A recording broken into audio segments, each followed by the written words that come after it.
નમસ્કાર મારા વહાલા વિદ્યાર્થી મિત્રો. પ્રમિતા એજ્યુકેશન વતી હું પ્રતિક કાચરિયા આપ સૌનું હાર્દિક હાર્દિક સ્વાગત કરું છું. વિદ્યાર્થી મિત્રો, આજે આપણે ધોરણ 9 વિજ્ઞાન અને ટેકનોલોજી ચેપ્ટર નંબર 5 સજીવનો પાયાનો એકમ ભાગ 9નો આજે અભ્યાસ કરવાના છીએ. વિદ્યાર્થી મિત્રો, જો તમે ભાગ 1 થી 8 ના જોયા હોય તો એ પહેલા નિહાળજો, ત્યારબાદ જ આ ભાગ 9 નિહાળજો, જેથી તમને આખા ચેપ્ટરની માહિતી વિગતવાર સમજી શકો.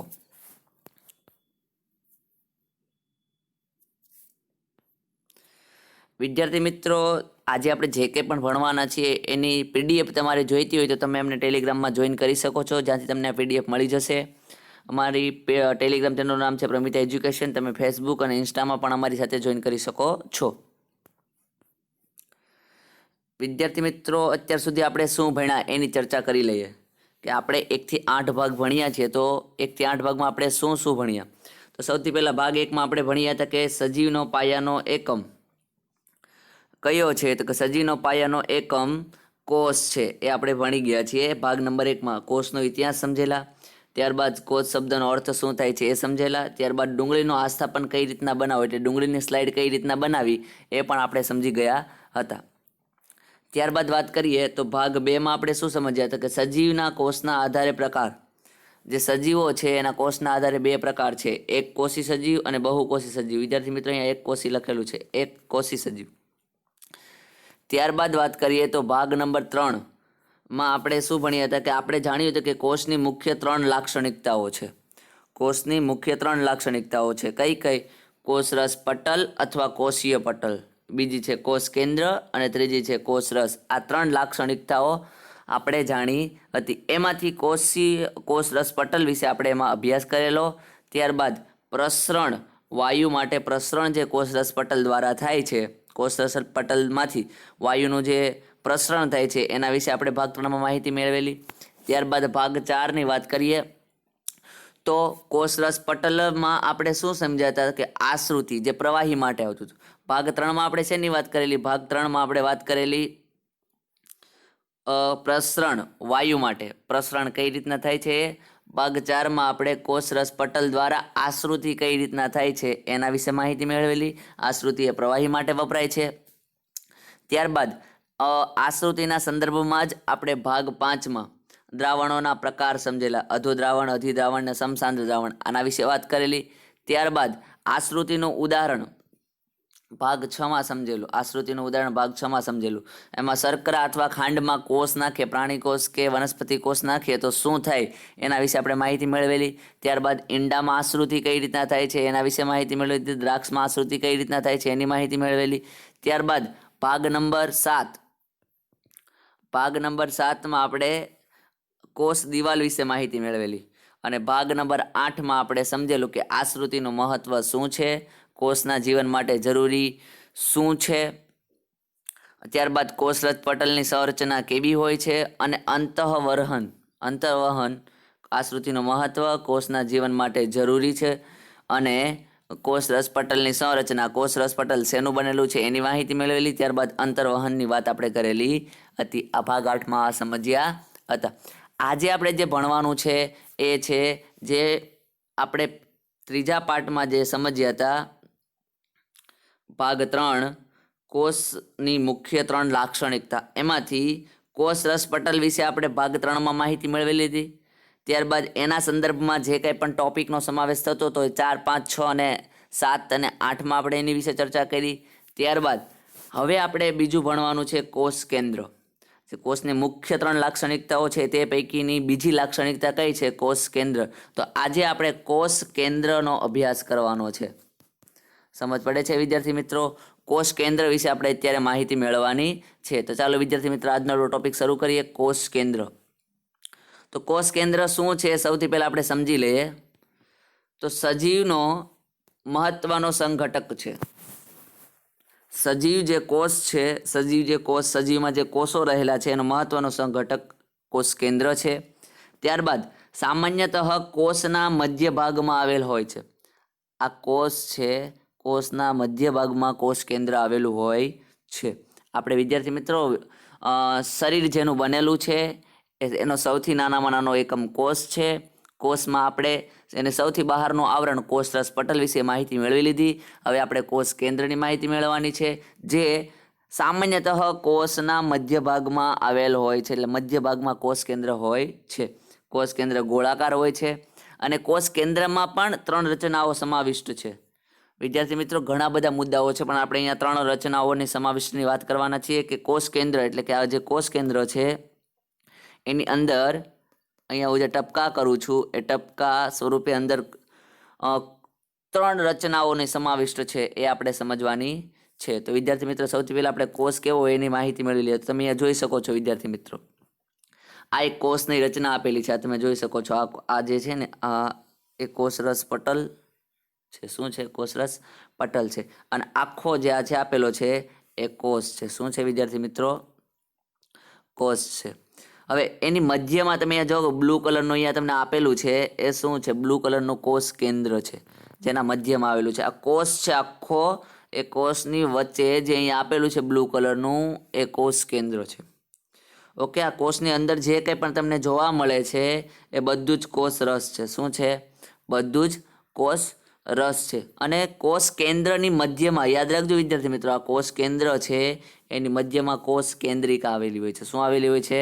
કોષ કેન્દ્રિકા. કોષની મધ્યમાં કોષ કેન્દ્ર હોય અને કોષ કેન્દ્રના મધ્યમાં કોષ કેન્દ્રિકા હોય. સમજ પડે છે વિદ્યાર્થી મિત્રો? આગળ આપણે બીજું ચિત્ર જોઈએ, એના દ્વારા આપણને ખબર પડે. આકૃતિ દ્વારા સમજીએ. અહીંયા જે આકૃતિ આપેલી છે, આખી કોષની આકૃતિ આપેલી છે. તમે જોઈ શકો છો વિદ્યાર્થી મિત્રો, આ જે છે કોષની આકૃતિ છે. ઓકે, અને 2 નંબરની જે આકૃતિ આપેલી તમે જોઈ શકો છો, પિંક કલરની જે આકૃતિ છે કોષ કેન્દ્ર છે, જે આખા કોષના મધ્યમાં આવેલું છે. અને એની અંદર પણ 1 નંબરનું જે આપેલું છે એ કોષ કેન્દ્રિકા છે. આ કોષ કેન્દ્રિકા છે, જ્યારે આ કોષ કેન્દ્ર છે. સમજાય છે વિદ્યાર્થી મિત્રો? આગળ આપણે ચર્ચા કરીએ, કોષ કેન્દ્ર વિશે માહિતી મેળવીએ. તો કોષ કેન્દ્ર પટલ શું છે વિદ્યાર્થી મિત્રો? આપણે સમજવાનું છે કોષ કેન્દ્ર પટલ. સૌથી પહેલી જે રચના છે કોષ કેન્દ્ર પટલ, એ કોષ કેન્દ્રમાં ક્યાં આવેલું હોય છે? કોષમાં આવેલું હોય છે કોષ કેન્દ્ર, અને કોષ કેન્દ્ર પર ક્યાં આવેલી હોય છે કોષ કેન્દ્ર પટલ? ભાઈ યાદ રાખજો વિદ્યાર્થી મિત્રો, કોષ રસ પટલ નથી આ વાત. કોષ રસ પટલ આપણે સમજી જાય, જે કોષનું સૌથી બહારનું આવરણ હોય છે, કોષ રસ પટલ. પણ આ કોષ રસ પટલ નથી, આ છે કોષ કેન્દ્ર પટલ. કયું છે? કોષ કેન્દ્ર પટલ. તો કોષ કેન્દ્ર પટલ છે એ દ્વિસ્તરીય આવરણ ધરાવે છે. કેટલા સ્તરનું આવરણ ધરાવે છે વિદ્યાર્થી મિત્રો? 2 સ્તરનું આવરણ ધરાવે છે. અને એમાં છિદ્રો આવેલા હોય છે. શું આવેલા હોય છે? છિદ્રો આવેલા હોય છે. સમજ પડે છે? હવે વિદ્યાર્થી મિત્રો, પહેલી વાત તો એ દ્વિસ્તરીય આવરણ ધરાવે છે, એટલે કે જે બહારનું જે આવરણ હશે, કોષ કેન્દ્ર છે એનું બહારનું જે આવરણ હશે એ 2 સ્તર ધરાવે છે.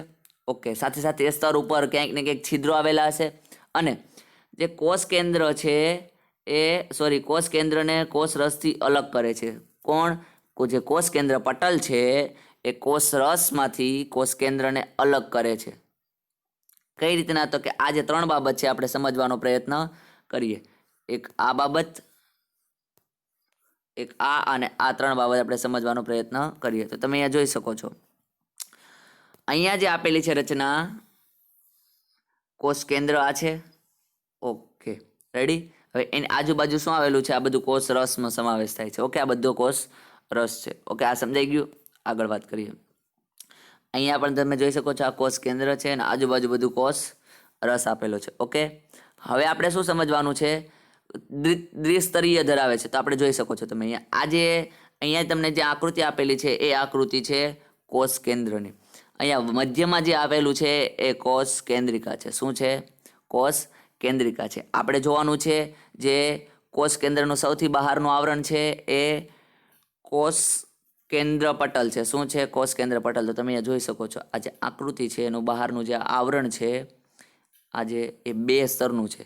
પહેલું સ્તર આપણે ઝૂમ કરીને સમજીએ એટલે આઈડિયા આવે. અહીંયા આ જે છે એ પહેલું સ્તર અને આ જે છે એ બીજું સ્તર, એમ 2 સ્તરના આવરણથી આખું એક કોષ કેન્દ્ર પટલ બને છે.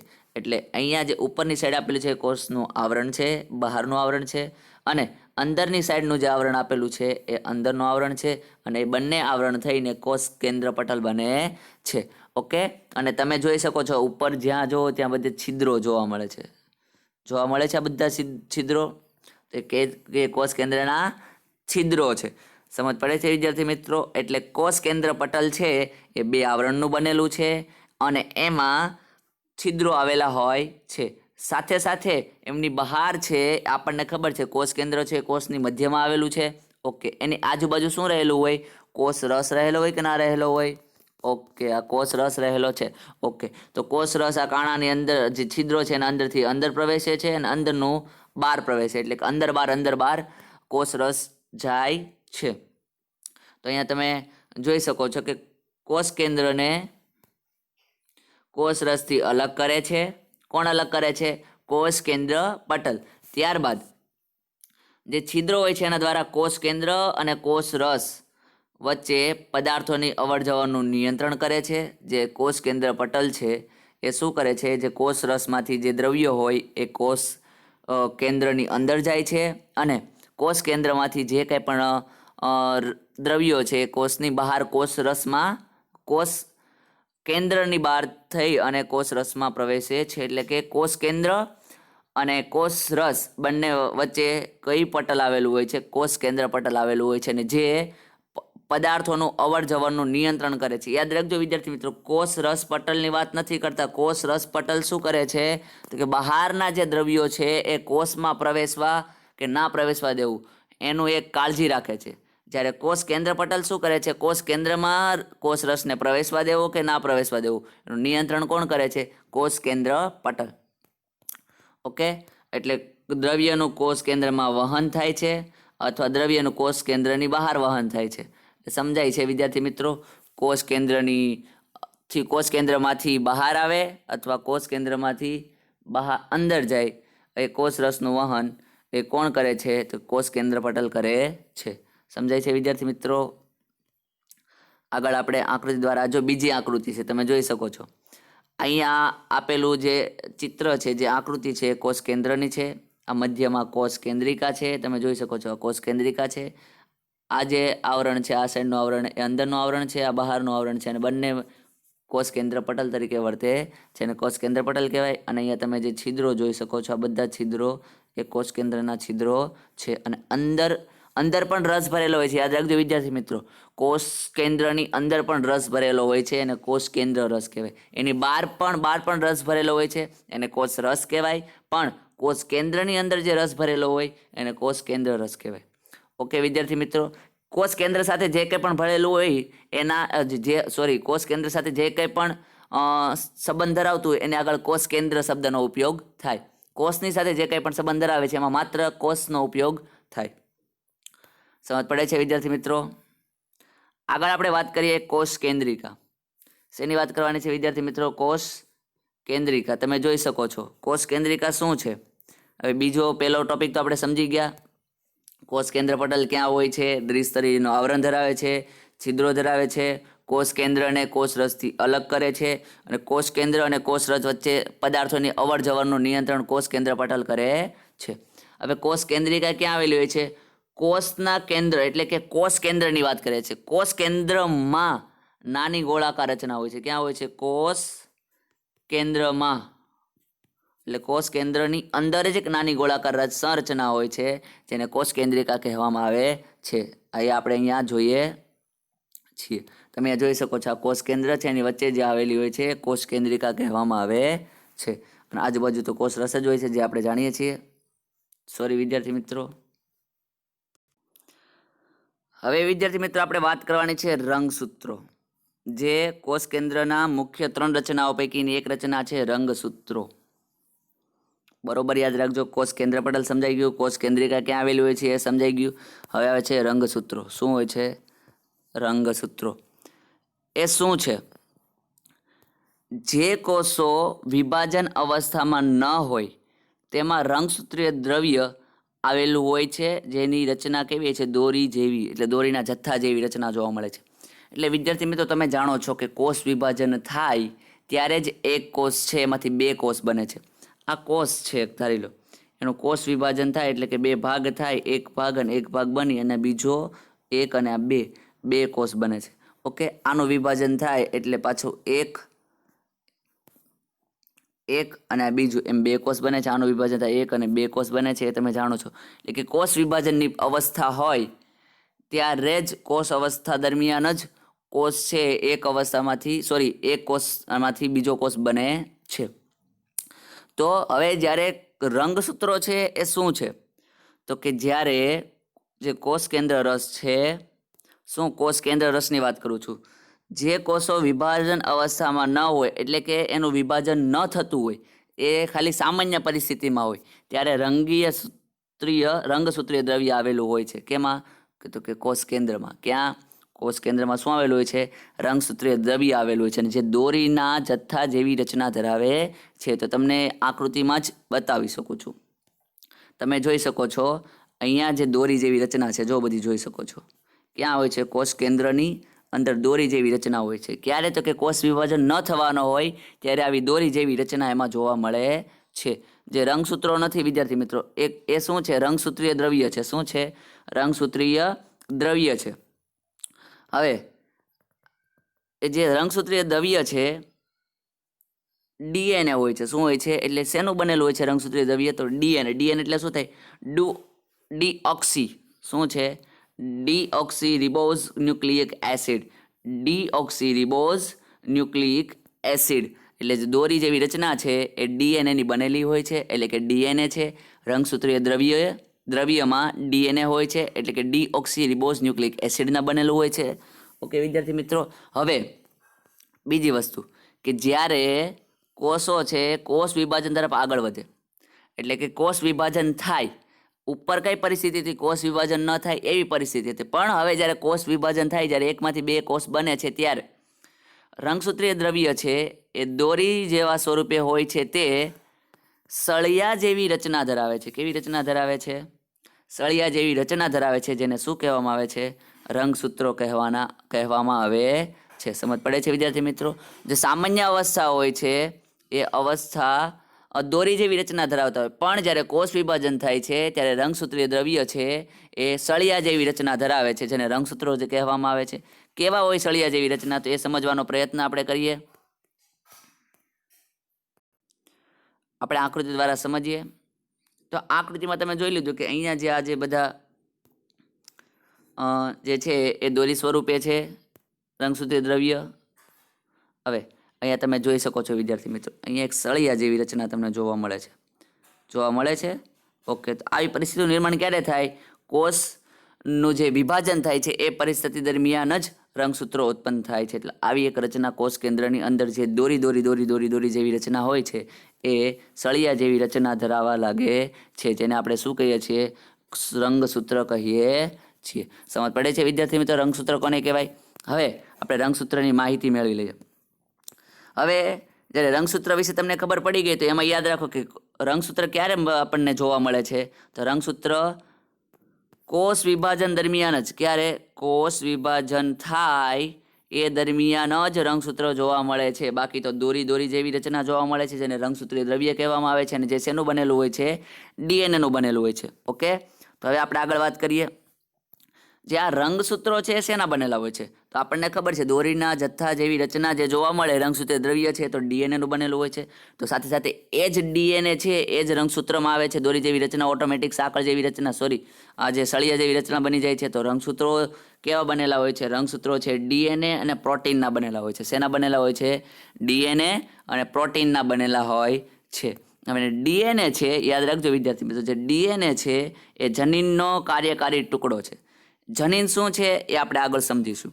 ડીએનએ તો ખબર પડી ગઈ, રંગસૂત્રો ડીએનએ દ્વારા અને પ્રોટીન દ્વારા બને છે, અને ડીએનએનો ટુકડો એક જનીન તરીકે વર્તે છે. આપણે સમજવાનો આકૃતિ દ્વારા પ્રયત્ન કરીશું. આ બાબત તમને સમજ પડી ગઈ. હવે આગળ આપણે સમજવાનો પ્રયત્ન કરીએ.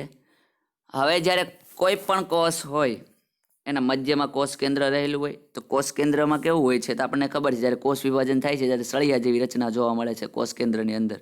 ઓકે, તો એમાં જે સળિયા જેવી રચના છે એને તમે આકૃતિ કરો તો આવું રંગસૂત્ર જોવા મળે છે. ઓકે, કોષ કેન્દ્રમાં આવા રંગસૂત્રો હોય એ મોટા કરે તો આવા જોવા મળે. ઓકે, તો એ રંગસૂત્રો છે, એ રંગસૂત્રમાં તમે આ પાર્ટ જોઈ શકો છો. આ જે પાર્ટ છે બ્લેક કલરનો પાર્ટ એ ડીએનએ છે. શું છે? ડીએનએ. આવા ઘણા બધા ડીએનએ બની ભેગા થઈ અને શું બને છે? રંગસૂત્ર બને છે. ઓકે, તો આ ડીએનએ છે એ કેવો દેખાય છે? આ જે બ્લેક કલરનો ડીએનએ છે કેવો દેખાય છે? તો તમે જોઈ શકો છો અહીંયા સાંકળ જેવી રચના દર્શાવે છે. કેવી રચના દર્શાવે છે? આ સાંકળ જેવી રચના દર્શાવે છે. ડીએનએ છે. શું છે? ડીએનએ. હજી ડીએનએ ને તમે ઝૂમ કરો, આ જે ડીએનએ છે, આ જે ડીએનએ છે એને તમે ઝૂમ કરો તો કેવું દેખાય? તો કે અહીંયા તમે જોઈ શકો છો આવી રચના જોવા મળે છે, જેને આપણે શું કહીએ છીએ? જનીન કહીએ છીએ. એટલે ટૂંકમાં તમે જો સમજી શકો છો, કોષ કેન્દ્રની અંદર આવેલા જે રંગસૂત્રો છે એ ડીએનએના બનેલા હોય છે. અને ડીએનએ એ શું છે? કે જનીન છે એનો નાનામાં નાનો ટુકડો છે. શું છે? જનીન છે એ ડીએનએનો નાનામાં નાનો ટુકડો છે. ઘણા બધા ડીએનએ ભેગા થઈ અને રંગસૂત્રો બને છે. અને રંગસૂત્રો ક્યાં હોય છે? કોષ કેન્દ્રમાં હોય છે. ક્યારે હોય છે? તો કે કોષ વિભાજનની પ્રક્રિયા થાય છે ત્યારે જોવા મળે છે. ડીએનએ કાર્યકારી ટુકડો કયો છે? જનીન છે. ઓકે, તો તમે અહીંયા બીજી આકૃતિ દ્વારા પણ સમજી શકો છો. અહીંયા જે આપેલું કોષ કેન્દ્ર છે, કોષ કેન્દ્રની અંદર આ શું છે? રંગસૂત્ર છે. અને રંગસૂત્રની અંદર આ ડીએનએ જોવા મળે છે.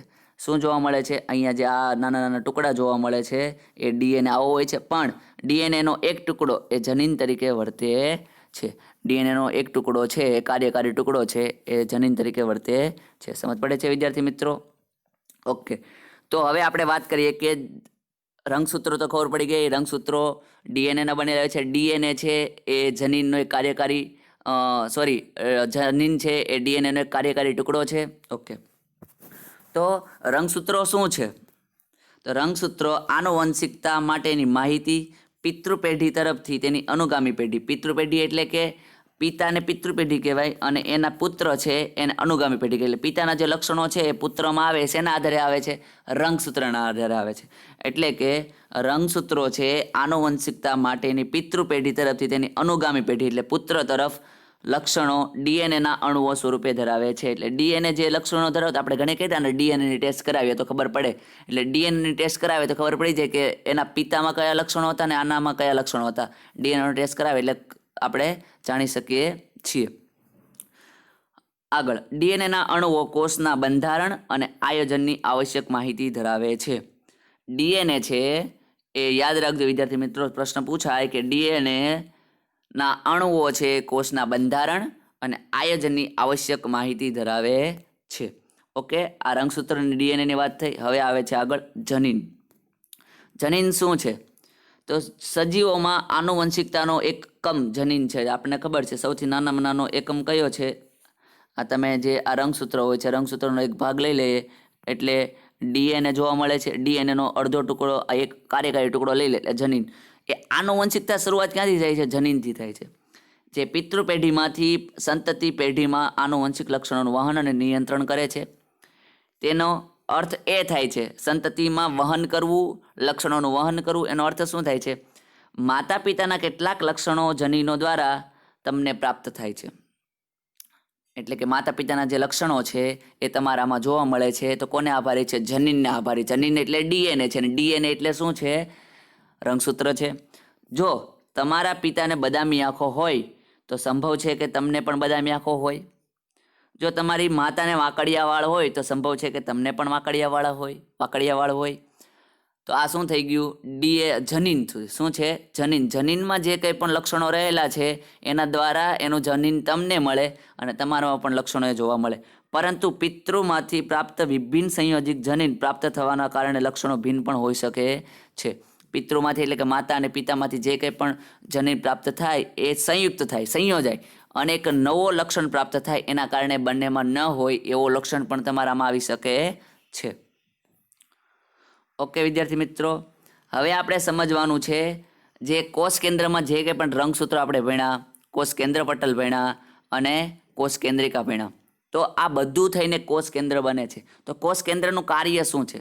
શું સમજવાનું છે વિદ્યાર્થી મિત્રો? કોષ કેન્દ્રનું કાર્ય શું છે? તો એ સમજવાનો પ્રયત્ન કરીએ. કોષ કેન્દ્ર છે, જે આ કોષ કેન્દ્ર છે એ કોષમાં થતી ક્રિયાઓનું નિયમન કરે છે. કોષમાં જે કંઈ પણ ક્રિયા થાય એનું નિયંત્રણ કોણ કરે છે? કોષ કેન્દ્ર કરે છે. ઓકે, કઈ પણ ક્રિયા થાય, A to Z ક્રિયા થાય, એ બધી ક્રિયાનું નિયંત્રણ કોણ કરે છે, નિયમન કોણ કરે છે, કોષ કેન્દ્ર કરે છે. ઓકે, આ પહેલી વાત સમજાઈ ગઈ. બીજી વાત, કોષ કેન્દ્ર છે એ કોષીય પ્રજનનમાં, કોષીય પ્રજનન એટલે કે કોષીય પ્રજનન એટલે એના જેવો જ બીજો કોષ ઉત્પન્ન કરો, કોષ કેન્દ્ર જ. એટલે કોષીય પ્રજનનમાં કેન્દ્રસ્થ ભાગ ભજવે છે, એટલે કે મુખ્ય ભાગ ભજવે છે. એટલે કે કોષ કે પ્રજનનની જે પ્રક્રિયા થાય છે એમાં કોષ વિભાજન થઈ 2 નવા કોષ બને છે, એમાં કોષ કેન્દ્ર મુખ્ય હોય છે. એટલે ટૂંકમાં કોષ વિભાજનની જે કંઈ પણ ક્રિયા થાય છે એમાં કોષ કેન્દ્ર મુખ્ય ભાગ ભજવે છે. ઓકે, હવે કોષ કેન્દ્રની આગળની આપણે વાત કરીએ તો એનું કાર્ય શું છે. કોષની રાસાયણિક પ્રવૃત્તિ દ્વારા કેન્દ્રનો વિકાસ થાય છે અને કોષ પરિપક્વતા તરફ આગળ વધે છે. એટલે આ કોષની રાસાયણિક, કોષની અંદર જે પ્રક્રિયા થાય છે એના દ્વારા કોષનો વિકાસ થાય છે, સાથે સાથે કોષ પરિપક્વ પણ બને છે. ઓકે, પરિપક્વતા તરફ આગળ વધે છે. તો આ જે પ્રક્રિયા થાય છે, કોષનો વિકાસ થાય છે અથવા કોષની પરિપક્વતા તરફ આગળ વધે છે, એમાં કોષ કેન્દ્ર અગત્યનો ભાગ ભજવે છે. કોણ? કોષ કેન્દ્ર અગત્યનો ભાગ ભજવે છે. એટલે કે કોષ કેન્દ્રનું કાર્ય થયું. ત્યારબાદ કોષ કેન્દ્રમાં રંગસૂત્રો રહેલા હોય છે કે નથી રહેલા છે. હા, તો એ ડીએનએના બનેલા છે. હા, ઓકે, ડીએનએ. તો ડીએનએનો એક ટુકડો કયો છે? જનીન છે. ઓકે, તો ડીએનએના અણુઓ છે એ વારસાગત લક્ષણોની માહિતી ધરાવે છે, એ આપણે જાણીએ છીએ. જેથી શું થાય છે, જે ડીએનએના અણુઓ છે એ વારસાગત લક્ષણોની માહિતી ધરાવે છે, આપણને ખબર છે. તે અણુઓ દ્વારા વારસાગત લક્ષણોનું અનુગામી પેઢીમાં વહન થાય છે. એટલે કે એક પેઢીમાંથી બીજી પેઢીમાં વહન કોણ કરે છે? તો કે કોષ કેન્દ્ર જ કરે છે. કેમ કે કોષ કેન્દ્રમાં જ કઈ રંગસૂત્રો આવેલા છે, રંગસૂત્રોમાં ડીએનએ આવેલા, ડીએનએમાં જનીન છે. ઓકે, એટલે દાખલા તરીકે પિતામાંથી બીજી પેઢીમાં પુત્રમાં જ્યારે વહન થાય છે લક્ષણોનું, તે રંગસૂત્રોને જ આભારી છે, જે કોષ કેન્દ્રમાં જ આવેલું છે. માટે કોષ કેન્દ્રનું કાર્ય ગણાય કે ના ગણાય?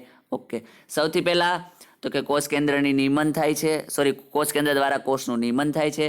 ત્યારબાદ કોષ વિભાજનની પ્રક્રિયા દ્વારા જે 2 કોષ નવા કોષ બને છે એ કોષ કેન્દ્રને જ આભારી છે.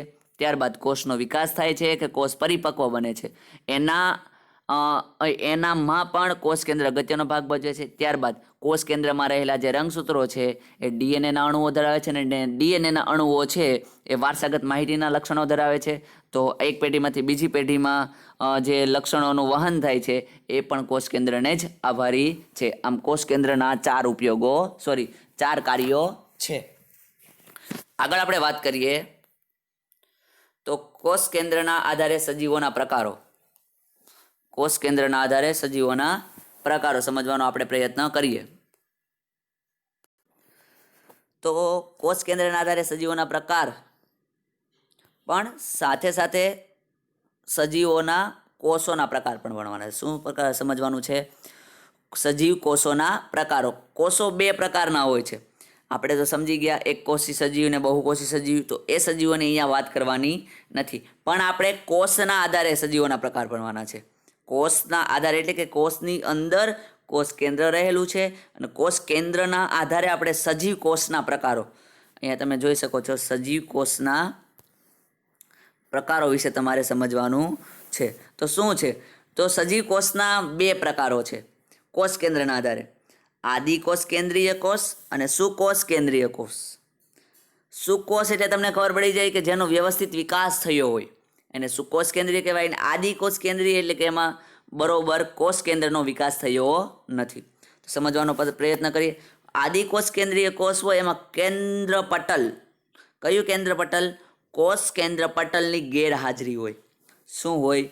કોષ કેન્દ્ર પટલની ગેરહાજરી હોય. એટલે કે અહીંયા જે કોષ છે આ કોષ કેન્દ્ર છે, તો કોષ કેન્દ્રની ઉપરનું જે આવરણ હોય એ ત્યાં હોતું નથી, જેને આપણે કોષ કેન્દ્ર પટલ કહીએ છીએ, એ ત્યાં હાજર હોતું નથી, એની ગેરહાજરી હોય છે. ક્યાં? તો કે આદિકોષ કેન્દ્રીયમાં. પણ સુકોષ કેન્દ્રીયમાં એની હાજરી હોય છે, કેન્દ્ર પટલની હાજરી હોય છે. પરિણામે શું થાય છે? કોષ કેન્દ્રીય પ્રદેશ ઓછો વિકાસ પામેલો જોવા મળે છે. એટલે કે જે કોષ કેન્દ્રનો જે પ્રદેશ હોય છે એ ઓછો વિકાસ પામે છે. જ્યારે અહીંયા તો કોષ કેન્દ્ર પટલ છે એટલે કોષ કેન્દ્રીય પ્રદેશ વિકસિત અથવા વિકાસ પામેલો જોવા મળે છે. સમજાય છે વિદ્યાર્થી મિત્રો? આમાં જે કોષ કેન્દ્ર પટલ હોતું નથી એટલે કોષ કેન્દ્રનો વિકાસ થતો નથી, જ્યારે આમાં કોષ કેન્દ્ર પટલ હોય છે જેના પરિણામે એનો વિકાસ થાય છે.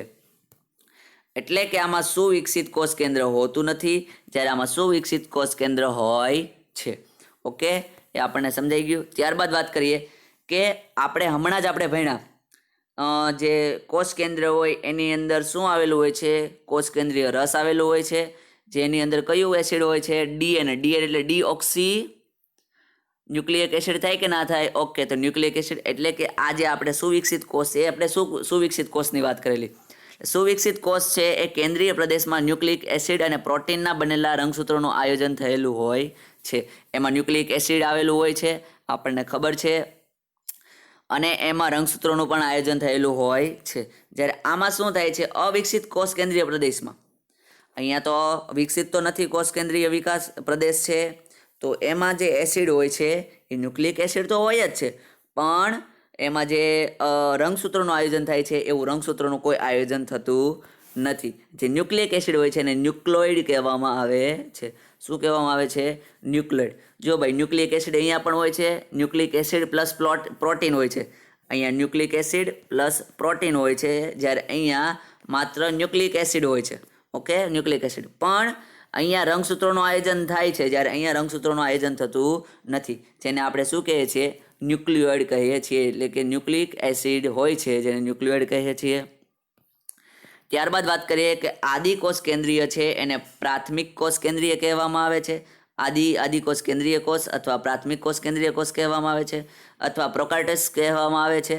જ્યારે સુકોષ કેન્દ્રીય હોય એને યુકેરિયોટ્સ કહેવામાં આવે છે. આ સજીવોની વાત કરીએ છીએ. જે સજીવો છે એ આદિકોષ કેન્દ્રીય કોષ ધરાવતા હોય તો એને આદિકોષ કેન્દ્રીય સજીવો કહેવાય, અથવા પ્રાથમિક કોષ કેન્દ્રીય સજીવો કહેવાય, અથવા પ્રોકાર્યોટ્સ સજીવો કહેવાય. આ સુકોષ કેન્દ્રીય હોય તો એને યુકેરિયોટ્સ સજીવો કહેવાય, અથવા સુકોષ કેન્દ્રીય સજીવો કહેવાય. ઓકે, હવે તેમાં કોષ કેન્દ્ર પટલ હોતું તો નથી, સાથે સાથે બીજી કોષીય અંગિકાઓની ગેરહાજરી હોય છે. શેમાં? તો કે આદિકોષ કેન્દ્રીય હોય છે એમાં કોષ કેન્દ્ર પટલ તો હોતું જ નથી, પણ સાથે સાથે બીજી અંગિકાઓનો પણ અભાવ હોય છે. આવું ઉદાહરણ કહ્યું તો કે બેક્ટેરિયાનો કોષ છે, એમાં નથી કોષ કેન્દ્ર પટલ કે નથી કોષીય અંગિકાઓ. હવે વાત કરીએ કે તેમાં સુકોષ કેન્દ્રીયની, તેમાં કોષ કેન્દ્ર પટલ હોય છે, સાથે સાથે પટલીય કોષીય અંગિકાઓ પણ હોય છે. બંને વસ્તુ એ છે, જેમાં વનસ્પતિ કોષ અને પ્રાણી કોષનો સમાવેશ થાય છે. એટલે કે આપણા શરીરમાં જે કોષો રહેલા છે એ સુકોષ કેન્દ્રીય છે, પ્રાણીઓમાં જે કોષ રહેલા છે એ પણ સુકોષ કેન્દ્રીય છે. ઓકે, હવે અન્ય બાબત આપણે સમજવાનો પ્રયત્ન કરીએ કે તો હવે કેન્દ્ર પટલ છે, જે આદિકોષ કેન્દ્રીય પટલ છે, જે આદિકોષ કેન્દ્રીય સજીવો છે, આદિકોષ કેન્દ્રીય કોષ ધરાવે છે, એ કઈ રીતના કાર્ય કરતા હશે? તો સમજો. આદિકોષ કેન્દ્રીય કોષોમાં વિવિધ અંગિકાઓ જેમ કે કણાભસૂત્ર, હરિતકણ, ગોલ્ગી પ્રસાધન અને અંતઃકોષ રસજાળ વગેરેનો અભાવ હોય છે. આપણે અહીંયા સમજી ગયા છે, કોષીય અંગિકાઓ હોતી નથી. આ બધી જ કોષીય અંગિકાઓ છે એ આદિકોષ કેન્દ્રીય કોષોમાં હોતી નથી. જેથી શું થાય છે? જેથી જે અંગિકાઓ દ્વારા થતા કાર્યો હોય, જે અંગિકાઓ જે કાર્યો કરવા જોઈએ એ કોણ કરે છે? તો કે કોષ રસ કરે છે. કોષ રસમાં જે ભાગો આવેલા હોય છે એ કોષ રસીય ભાગો કરે છે, અને એ ભાગને કારણે કોષ રસ છે એ કાર્ય કરે છે. પણ કેવી રીતના કાર્ય થાય છે? નિર્બળ રીતે આયોજન પામે છે. બહુ જેટલું સુકોષ કેન્દ્રીયમાં જે કોષ રસ જે કાર્ય કરતું હોય એવું અહીંયા કોષ રસીય કાર્ય કરી શકતું નથી. ઓકે, પ્રકાશ સંશ્લેષણી બેક્ટેરિયા હોય, પ્રકાશ સંશ્લેષી બેક્ટેરિયા હોય, એમાં ક્લોરોફિલ છે એ કોષી રસીય પટલની પુટ્ટિકાઓ સાથે સંકળાયેલ હોય છે. એટલે પ્રકાશ સંશ્લેષી બેક્ટેરિયા છે એમનો વિકાસ છે કોષ રસીય પટલ દ્વારા જ, જે પુટ્ટિકાઓ છે એના દ્વારા જ એનો વિકાસ થઈ શકે છે. તો આ થઈ ગયા આદિકોષ કેન્દ્રીય અને સુકોષ કેન્દ્રીય વચ્ચેનો તફાવત. પણ તમારી જે ટેક્સ્ટ બુકમાં જે તફાવત આપેલો છે પેજ નંબર 63 પર, એ આપણે સમજવાનો પ્રયત્ન કરીએ. આદિકોષ કેન્દ્રીય અને સુકોષ કેન્દ્રીય. જો આદિકોષ કેન્દ્રીય હોય એનું કદ કેવું હોય? સામાન્યતઃ નાના હોય છે, 1 થી 10 માઇક્રોમીટર હોય છે. 1 માઇક્રોમીટર બરાબર 10⁻6 મીટર થાય છે. જ્યારે સુકોષ કેન્દ્રીયની વાત કરીએ તો એનો કદ સામાન્યતઃ આના પ્રમાણમાં, એટલે આદિકોષ કેન્દ્રીયના પ્રમાણમાં મોટા હોય છે, 5 થી 100 માઇક્રોમીટર હોય છે. ઓકે, હવે આગળ વાત કરીએ કે કોષ કેન્દ્રીય પ્રદેશ. બંનેમાં કોષ કેન્દ્રીય પ્રદેશ કેવો હોય છે? તો આપણને ખબર છે, આમાં ઓછો વિકાસ પામેલો હોય છે, જ્યારે કોષ કેન્દ્રીય પ્રદેશ કેવો હોય છે? સુસ્પષ્ટ હોય છે, કોષ કેન્દ્ર પટલ દ્વારા આવૃત હોય છે. આમાં શું આવેલું હોય છે? ન્યુક્લિક એસિડ આવેલું હોય છે, જેને ન્યુક્લિયોઇડ તરીકે કહેવામાં આવે છે. જ્યારે આમાં તો રંગસૂત્રો આવેલા હોય છે, આપણે જાણીએ જ છીએ. ત્યારબાદ રંગસૂત્ર કેવા હોય છે? એકલ રંગસૂત્ર હોય છે. કેમ? તો કે એમાં આપણને ખબર છે કે જે ન્યુક્લિક એસિડ છે એ જ ધરાવે છે. જ્યારે રંગસૂત્ર કેવા હોય છે? એક કરતાં વધારે રંગસૂત્રો આવેલા હોય છે. આમાં પટલી અંગિકાઓ ગેરહાજર હોય છે. આમાં જે અંગિકાઓ છે એ જોવા મળતી નથી, જ્યારે આમાં પટલમય અંગિકાઓ હાજર હોય છે. ઓકે વિદ્યાર્થી મિત્રો, જો તમને આ વિડીયો ગમ્યો હોય તો લાઈક કરો, શેર કરો અને કોમેન્ટ કરો, અને આ બીજા જે વિદ્યાર્થીઓ છે એના સુધી પહોંચાડો. Thank you for watching and listening.